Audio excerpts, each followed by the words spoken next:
We're filming a bit that there really is no name for, so we're going to call it Satan's bit, because that's pretty much what it is. What this is an old hack-a-bit shank, probably a Crockett. This hole right here would have had one of those square wedge pieces on it that had a slot for the purchase and a slot for a noseband, and then right here would have gone a plain bit piece. But somebody took this little darling and modified it and turned it into a semi-lifter. Now this piece in the mouth, if you can see that, that's a square top Segunda. And this is actually pre-made. This is from probably the old Farnham change-a-bits. And then somebody heated up the ends, drove them in there, and created a rivet. And added this piece in it, which from nearest I can tell is probably a combination of copper and brass. This is aluminum, this whole shank part, and then the slobber bar is steel.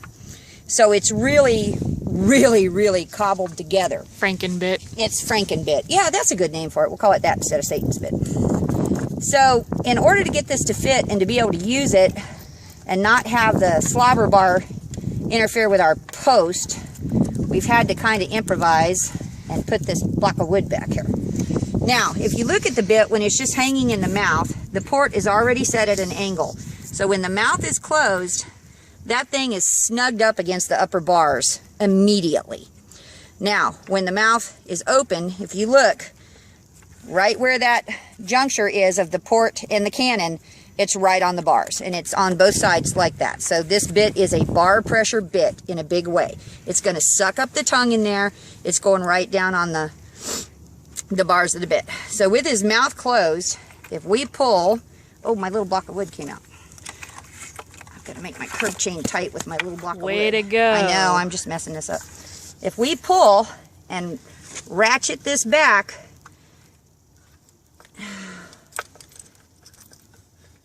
it actually, oh, whoa, it's not working at all. It actually, once the curb chain connects, if this was the horse's jaw back here, you can actually watch it. There it goes. It's pulling the bit back into the mouth. So even though you don't have pull pressure, once you have curb chain connect, you can see it just pull back. And I can't imagine direct reining in this thing. It would just be horrible. Let me take the tongue out.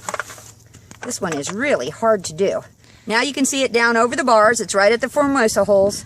And when it pulls back, it would go in. Now the other weird thing is, as it pulls back, you can see that the port flattens. It's no longer, see that movement? It's no longer sitting pointed forward toward the pallet.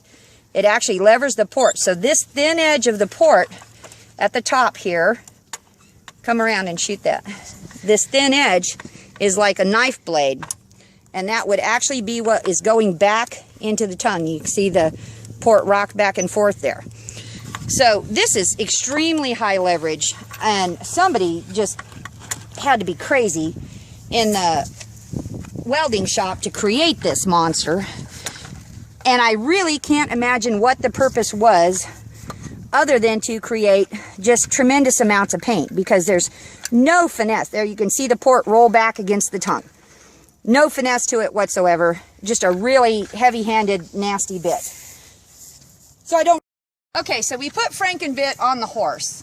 And it's a little small. It's very narrow because this inner shank actually fits inside the cannons and stuff. So it's a little small on him. But even so, just standing here, you can see this is where his molars are, right here. So this is right up in the molars.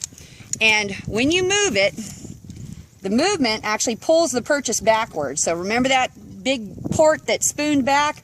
Well, that's now right in his, you can look at his face, he's like, what the hell? So this is just one of the most ineffective, eerily stupid bits I've ever seen. It just totally cants the port back, and it serves no purpose. It's going to have a little bit of a crowbar lifter action. You can see him just outraged by this thing. So yeah, this needs to go on somebody's wall and never be used again, ever. He is totally not happy with this thing. Even if it put on a smaller horse, it's still going to sit to where it's just right up there on the molars. Just really disgusting.